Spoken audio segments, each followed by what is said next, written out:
Good morning, friends. Today is your most welcome in Shyamlal Chaudhary YouTube channel, and this is Pawan Kumar Chaudhary. And today I am going to teach to you about a past perfect tense. Friends, as you know, in our previous video lecture, we have discussed like all simple tense series and all continuous tense series. And today, and also we have discussed present perfect tense also. And today we are going to discuss about a past perfect tense.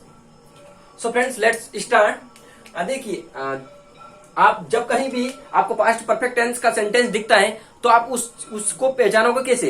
How will you recognise? उस tense को recognise कैसे करोगे कि यह sentence जो है आपके past perfect tense का सेंटेंस है?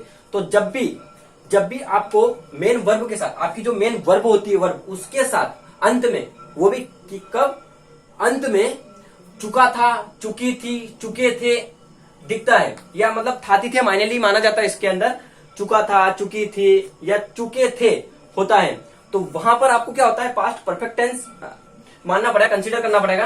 एंड जब मोस्टली टाइम क्या होता है कि लिया था, दिया था, गया था, आया था थी थे जो होता है वो भी आता है, तो वो आपका क्या होता है?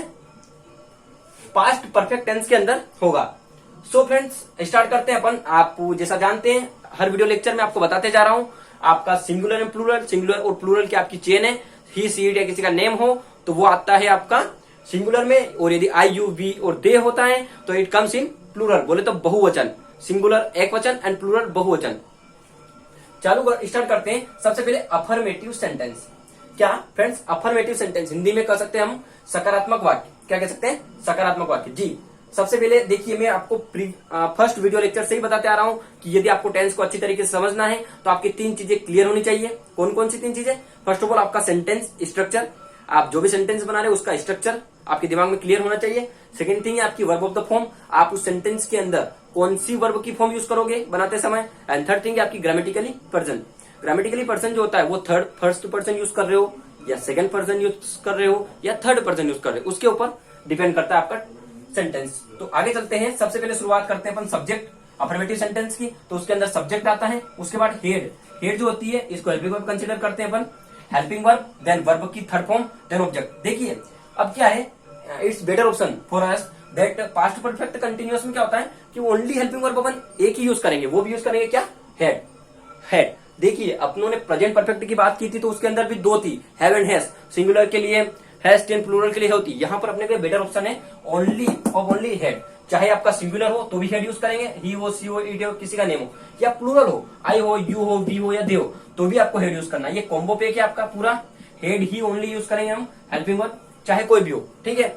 Subject plus helping verb had, then verb की थर्ड फॉर्म, देन ऑब्जेक्ट. देखिए आपका एग्जांपल है, आप कपड़े धो चुके थे. कौन? आप. मैं आपकी बात कर रहा हूं. आप कपड़े धो चुके थे, मतलब आप कोई काम बीते हुए समय में कर चुके थे.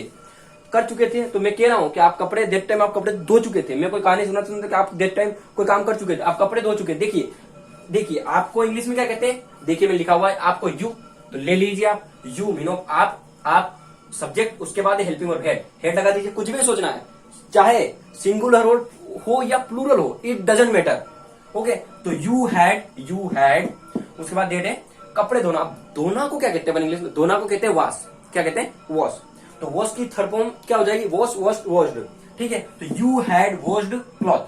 आप कपड़े धो चुके थे. यू हैड वॉश्ड वर्ब की थर्ड फॉर्म एंड ऑब्जेक्ट. क्या आप क्या धो चुके थे? तो आप धो चुके थे कपड़े.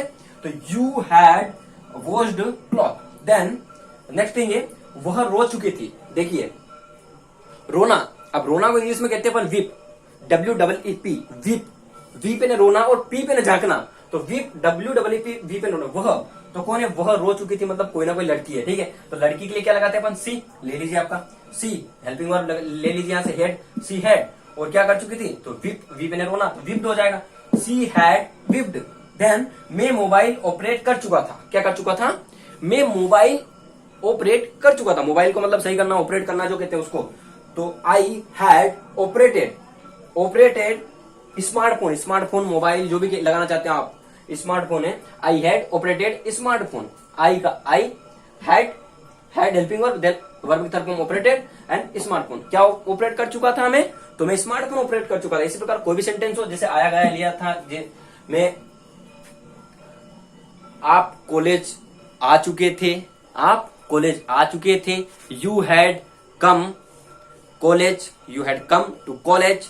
लाइक मैंने उसको दैट टाइम पैसा दिया था, क्या क्या किया था, दिया था, देख लीजिए दिया था, तो दैट टाइम पैसा दिया था, that time I had given है देना, given, I had given money उसको, टू हिम, टू हर, जो भी है, ठीक है। नेक्स्ट थिंग आगे चलते हैं अपन।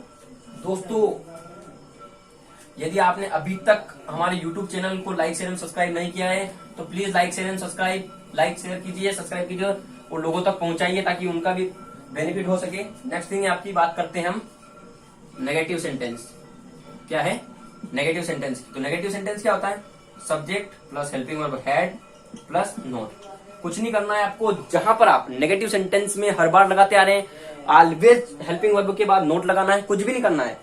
पूरा का पूरा सेंटेंस स्ट्रक्चर जो है वो आपका वही रहेगा, सब्जेक्ट हैड, वर्ब की third form, then object, not लगाना है बस बीच में आपको, then after the helping verb and before the verb, ठीक है नहीं। इस वर्ब के पहले और जस्ट हेल्पिंग वर्ब के बाद आपको नोट लगा देना, कुछ भी नहीं करना। जैसे कि आप कपड़े नहीं धो चुके थे, मान लीजिए आप कपड़े नहीं धो चुके थे, तो क्या हो जाएगा, यू हैड, हेल्पिंग वर्ब के बाद नोट लगा दीजिए और वर्ब के पहले you had not washed cloth, ये सब बन जाएगा। वह नहीं रो चुकी थी तो सी हैड नॉट वीप्ड।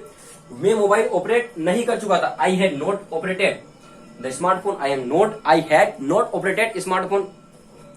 मैं आपको संदेश नहीं भेज चुका था, I had not sent message to you.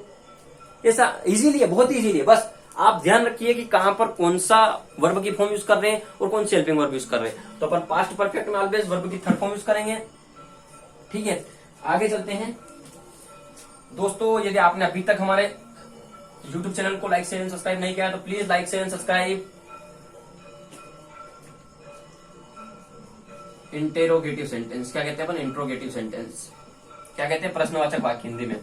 देख लीजिए आपका हेड जो है हेल्पिंग वर्ब आगे आ जाएगा प्लस सब्जेक्ट प्लस वर्ब की थर्ड फॉर्म प्लस ऑब्जेक्ट। ये तीन चीजें आपको ध्यान रखनी है, आपको कुछ भी नहीं करना। नेगेटिव में जस्ट हेल्पिंग वर्ब के बाद और वर्ब के पहले नोट लगाना है। इसमें क्या करना है आपको, जो हेल्पिंग वर्ब है वो सब्जेक्ट के बाद थी अफर्मेटिव में और नेगेटिव, इसको सब्जेक्ट के पहले लगा देना है, कुछ भी नहीं करना है। सबसे पहले हेल्पिंग वर्ब हेड लगा देनी है। उसके बाद बात करते हैं, जैसे आप देख लीजिए ये आपका सेंटेंस स्ट्रक्चर हो जाएगा। इसमें सिंगुलर हो या प्लूरल, हेड ही यूज करना है, always we have to use had. जैसे कि क्या आप कपड़े धो चुके थे? देख लीजिए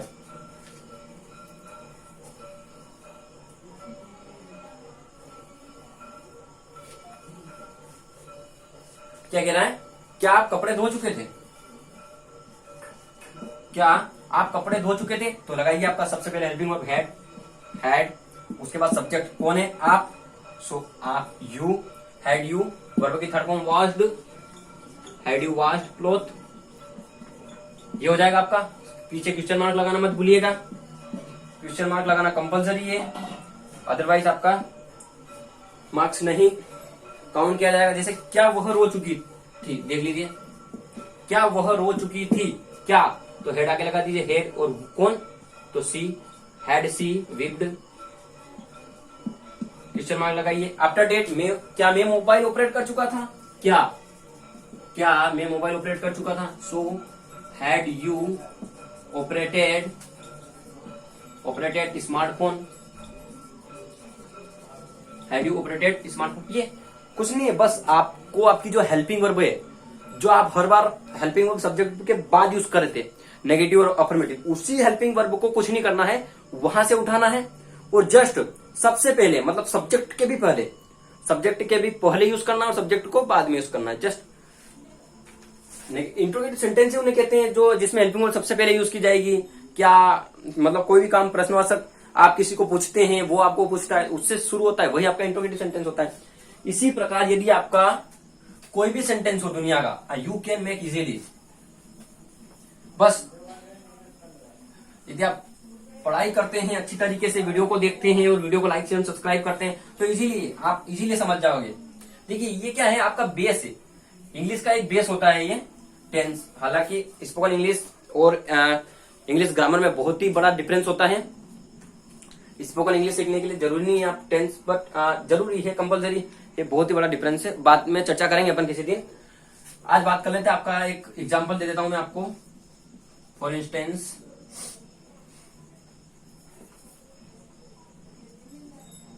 हम, लिख लीजिए, हम खाना नहीं खा चुके थे।